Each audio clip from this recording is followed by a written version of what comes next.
আসসালামু আলাইকুম। সপ্তম শ্রেণীর গণিত টিউটোরিয়ালে আরিফ মিত্রের পক্ষ থেকে সবাইকে আবারও স্বাগতম। আজকে আমরা আলোচনা করব দশের মধ্যে নানা রকম আকৃতি মাপি। 205 পৃষ্ঠার একক কাজে বলা আছে নিচের ছকটি পূরণ করো।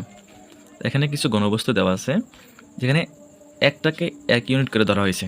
তাহলে নিচে আমাদের দৈর্ঘ্যের কাছে 12 ইউনিট এবং প্রস্থ হচ্ছে আমাদের 3 ইউনিট এবং উচ্চতা আমাদের হচ্ছে 1 ইউনিট, কারণ আমাদের এখানে একটা আছে, এই জন্য আমাদের 1 ইউনিট। এখন সেটা বলে দেওয়া আছে 1 ইউনিট এবং সমগ্র তলের ক্ষেত্রফল। আর সমগ্র তলের ক্ষেত্রফল সূত্রটা হচ্ছে গিয়া হাফ ইন্টু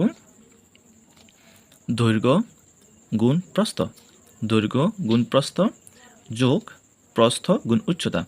তাহলে প্রস্থ হচ্ছে আমাদের 3, উচ্চতা হচ্ছে আমাদের 1, এই জন্য 3 গুণ 1 প্লাস উচ্চতা গুণ দৈর্ঘ্য। তাহলে উচ্চতা গুণ দৈর্ঘ্য আমরা লিখে নিলাম। আর এখানে আমাদের সবগুলো গুণ করলে পাচ্ছি 3 × 36, 3 × 3, আবার 12 × 12, সবগুলো যোগ করলে পাচ্ছি আমরা এখানে 51। আর 51কে 2 দ্বারা গুণ করলে পাচ্ছি আমরা এখানে 102। সেটা হচ্ছে আমাদের এই সমগ্র তলের ক্ষেত্রফল এবং এটার আয়তন নির্ণয় করতে বলছে। আর আমরা জানি যে আয়তনের সূত্র হচ্ছে যে দৈর্ঘ্য গুণ প্রস্থ গুণ উচ্চতা।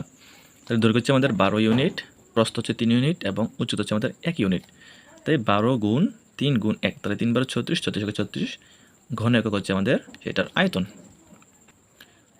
2 নম্বরে একটি ঘনবস্তু দেওয়া আছে যেটার দৈর্ঘ্য হচ্ছে আমাদের 6, প্রস্থ হচ্ছে 3, উচ্চতা হচ্ছে আমাদের এখানে 2।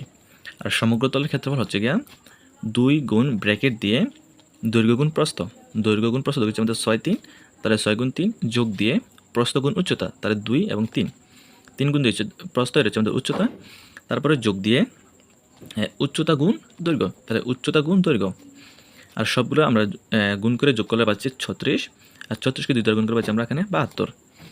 আর আয়তনের সূত্র হচ্ছে যে দৈর্ঘ্য গুণ প্রস্থ গুণ উচ্চতা। তাহলে আমরা দৈর্ঘ্য গুণ প্রস্থ গুণ উচ্চতা গুণ করলে পাচ্ছি এখানে 36 ঘন একক। 3 নম্বরের ঘনবস্তুটা হচ্ছে দৈর্ঘ্য হচ্ছে আমাদের 6, প্রস্থ হচ্ছে আমাদের 1 এবং উচ্চতা হচ্ছে আমাদের 4।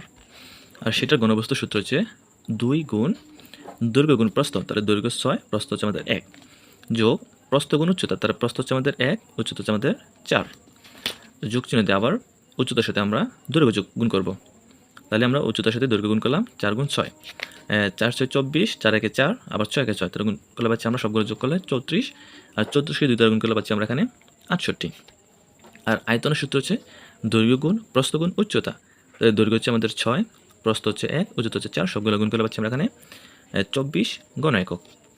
আর 4 নম্বর ঘনবস্তুটি হচ্ছে বর্গাকৃতির, যেটা এখানে দৈর্ঘ্য হচ্ছে 4, প্রস্থ 4, উচ্চতা 4, সবগুলো 4 4 করে।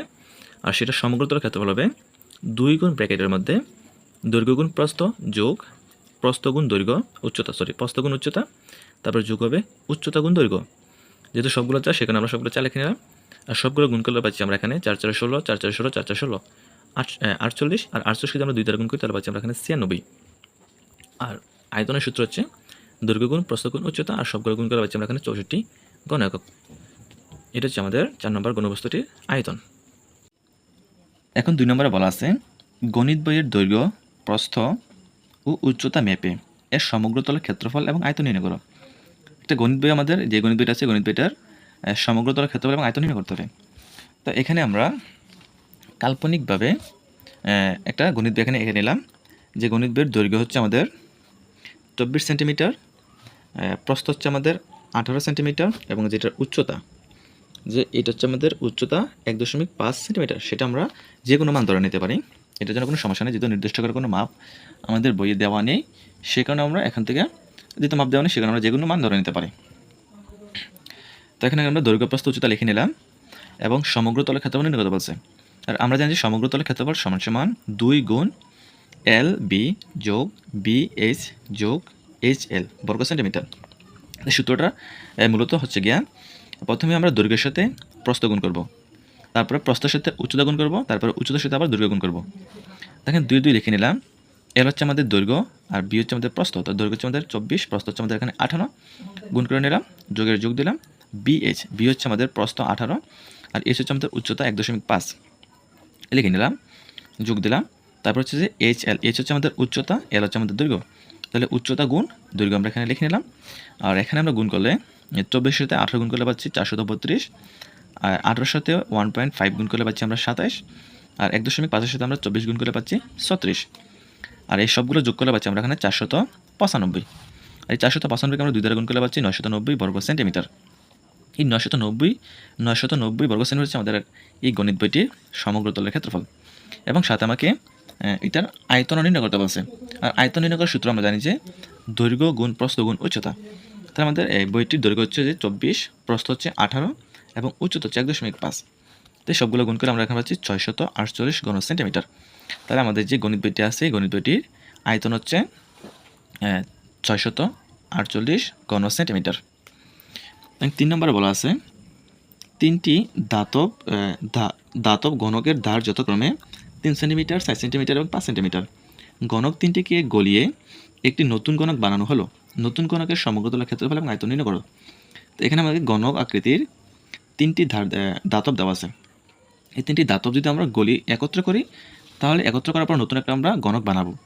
সেই বানানোর পরে সেটা সমগ্র তলের ক্ষেত্রফল এবং আয়তন নির্ণয় করতে হবে।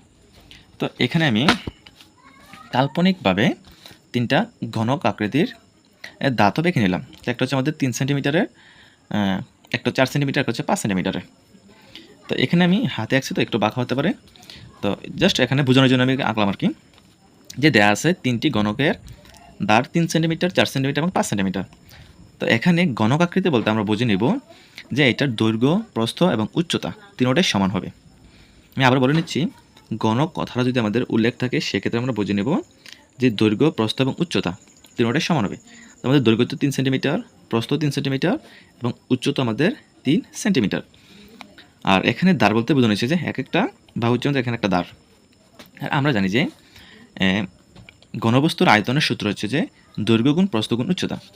তো এখানে আমি দৈর্ঘ্য, প্রস্থ এবং উচ্চতা তিনটা মান যদি আমাদের একই হয়, আর বিশেষ করে ঘনক আকৃতির হলে সেক্ষেত্রে আমরা দৈর্ঘ্য কিউব দিয়ে দিতে পারি, কারণ যেহেতু 3টা মানে আমার সমান। তো এখানে আমি যদি সূত্র আকারে লিখতে চাই দৈর্ঘ্য গুণ প্রস্থ গুণ উচ্চতা, তার দৈর্ঘ্য হচ্ছে আমাদের 3, প্রস্থ আমাদের 3, উচ্চতা আমাদের 3। তো সেক্ষেত্রে আমরা কী পাচ্ছি, যে 3টা 3 যদি গুণ অবস্থা থাকে তাহলে আমরা এখানে 3টার যে কোনো একটা কমন নিয়ে নিতে পারি। আর যেহেতু এখানে একটা, দুইটা, 3 সেখানে আমরা সূচক আকারে 3 দিয়ে দিতে পারি। আমরা যে প্রথম চ্যাপ্টারে সূচকের গল্প পড়ছিলাম, তো ওই চ্যাপ্টারের মতো আর কি এটা। তো সেক্ষেত্রে আমরা 3টে একই রকম হওয়ার কারণে আমরা 3 কিউব মানে দৈর্ঘ্যের উপরে আমরা কিউব দিয়ে দিতে পারি। দৈর্ঘ্য কিউব দিয়ে দিলাম ঘন সেন্টিমিটার। আর 3কে কিউব করলে পাচ্ছি আমরা 27 ঘন সেন্টিমিটার, যেমন এখানে 3 3 9, 3 9 27। এই হচ্ছে আমাদের প্রথম ঘনকের আয়তন। একইভাবে দ্বিতীয় ঘনকের আয়তন হবে, দ্বিতীয় ঘনকটা আমাদের 4 সেন্টিমিটার করে। এটার দৈর্ঘ্য, প্রস্থ এবং উচ্চতা তিনটা যদি 4 সেন্টিমিটার করে হয়, সেক্ষেত্রে আমরা 4 কিউব দিয়ে দিতে পারি। আর 4 কিউব করলে পাচ্ছি আমরা এখানে 64 ঘন সেন্টিমিটার। আমরা এখানে 4 3বার গুণ করবো, গুণ করলে আমরা এটা এখানে 64 পাবো। এবং তৃতীয় ঘনকের আয়তন হচ্ছে, আমাকে বলছে তৃতীয় ঘনকটি হবে 5 সেন্টিমিটার করে। তো তৃতীয় ঘনকটি আমরা এখানে নিলাম, এখানে দৈর্ঘ্য 5 সেন্টিমিটার, প্রস্থ 5 সেন্টিমিটার, উচ্চতা 5 সেন্টিমিটার। তো সেক্ষেত্রে আমরা যে কোনো একটা দৈর্ঘ্যের কিউব দিয়ে দিতে পারি, যেটা আমাদের ঘনক আকৃতির। তো এখানে আমরা 5 কিউব দিয়ে দিলাম। আর 3বার 5 গুণ করে পাচ্ছি আমরা 125 ঘন সেন্টিমিটার। তো আমাদের প্রশ্ন অনুযায়ী এই 3টা ঘনক যদি আমরা গলিয়ে ফেলি, মানে গলালে তো আমাদের একত্র হয়ে যাচ্ছে, সেখানে আমরা 3টা ঘনক যোগ করে দেবো, যে 3টি ঘনকের আয়তন একত্রে। তো প্রথমটা আয়তন পাচ্ছি আমরা 27, দ্বিতীয়টা 64, তৃতীয়টা হচ্ছে আমাদের 125। আর সবগুলো গুণ করলে পাচ্ছি আমরা 216 ঘন সেন্টিমিটার। তাহলে এই 3টা যে আমাদের এখানে ঘনক আকৃতির দাতব আছে, এই 3টা দাতব যদি আমরা গলি একত্র করি, তাহলে আমাদের মোট আয়তন হবে 216 ঘন সেন্টিমিটার। এবং আমাকে বলছে এই 3টা একত্র করে আমাদেরকে নতুন একটা ঘনক তৈরি করতে হবে, ঘনক আকৃতির দাতব তৈরি করতে হবে। তো এখানে আমরা দেখতে নিতে পারি নতুন ঘনকটির আয়তন 216 ঘন সেন্টিমিটার।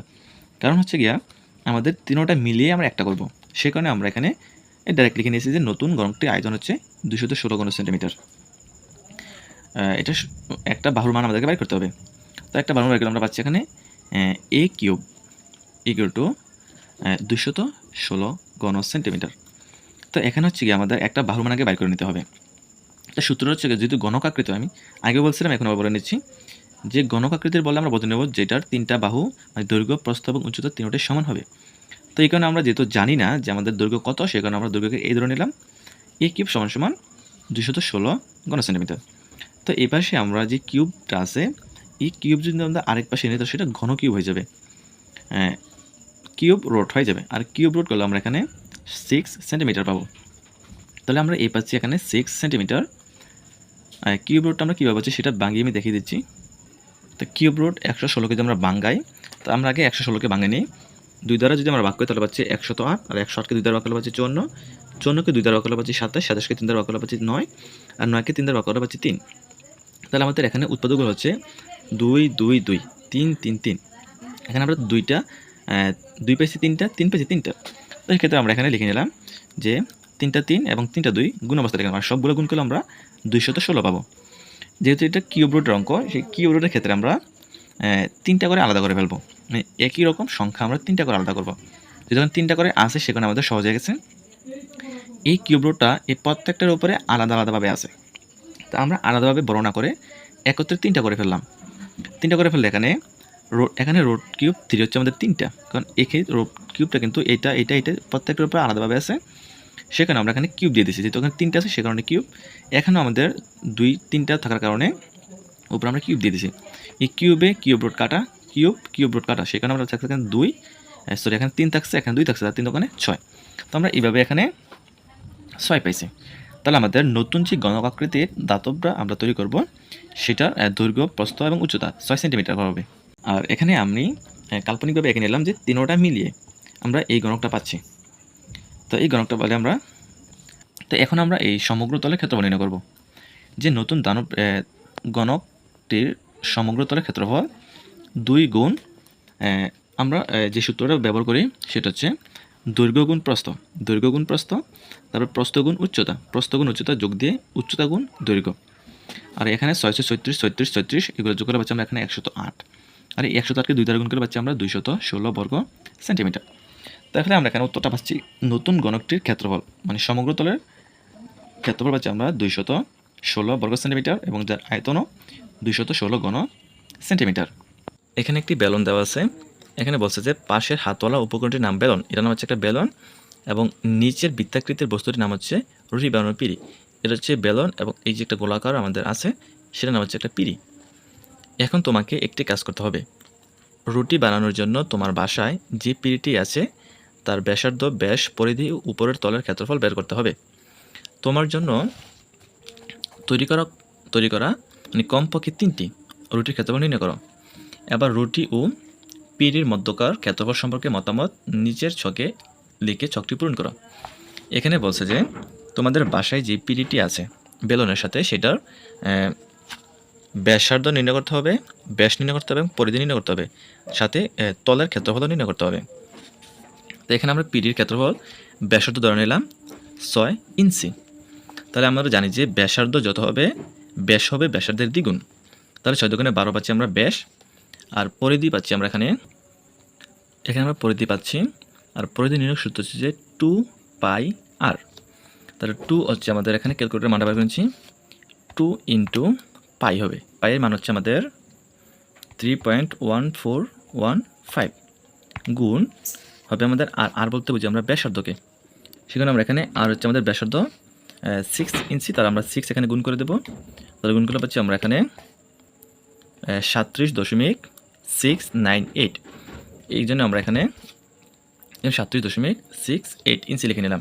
এখানে 9 ইঞ্চি হবে, আমরা 69। আর ক্ষেত্রফল হচ্ছে আমাদের পাই আর স্কোয়ার। পাই হচ্ছে আমাদের শুধু যেরকম পাই আর স্কোয়ার, তাহলে আমাদের পাই হচ্ছে 3.1415, এবং আর হচ্ছে আমাদের ব্যাসার্ধকে বুঝি, তাহলে আর হচ্ছে আমাদের 6, তাহলে 6 স্কোয়ার হবে, আর 6 স্কোয়ার পাচ্ছি আমরা 36।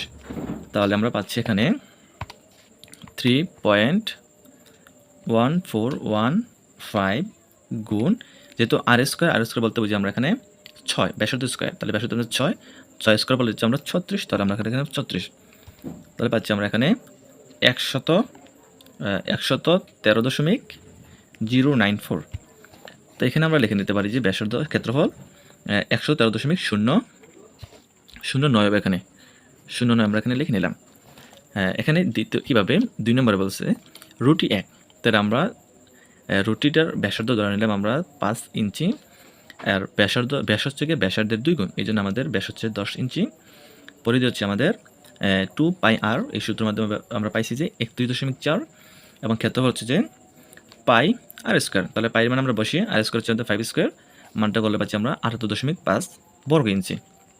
রুটি 2 এর ব্যাসার্ধ আমরা এখানে ধরে নিয়েছি 4.5, আর 4.5 এর 2 গুণ হচ্ছে আমাদের ব্যাস, তাহলে এখানে 9, আর এটা পরিধি পাইছি আমরা 28.2 মানে 28.2, এটা পাইছি আমরা 2πr। সূত্র হচ্ছে আমাদের 2πr, এইটা হচ্ছে আমাদের পরিধির সূত্র। এই পরিধির সূত্রের মাধ্যমে আমরা এখানে মানটা পাইছি 28.2। আর ক্ষেত্রফল হচ্ছে আমাদের πr স্কোয়ার।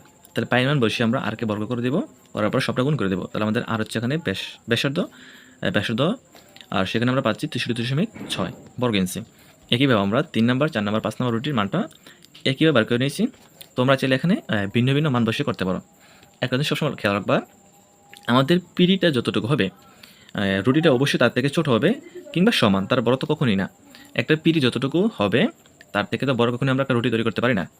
তো এই কারণে আমাদের পিড়ির ব্যাসার্ধ যদি 6 সেন্টিমিটার হয়ে থাকে তাহলে রুটিটা আমাদের 6 সেন্টিমিটার ছোটই হবে, এটা লক্ষ্য রাখতে হবে। এখানে মতামত দিতে বলছে, মতামতে আমরা পাচ্ছি রুটির ক্ষেত্রফল পিড়ির ক্ষেত্রফল অপেক্ষায় ছোট। যেটা আমি একটু আগে বলেছিলাম যে রুটিটা হবে পিড়ি থেকে ছোট, সে কারণে রুটির ক্ষেত্রফল পিড়ির ক্ষেত্রফল অপেক্ষায় ছোট হয়েছে।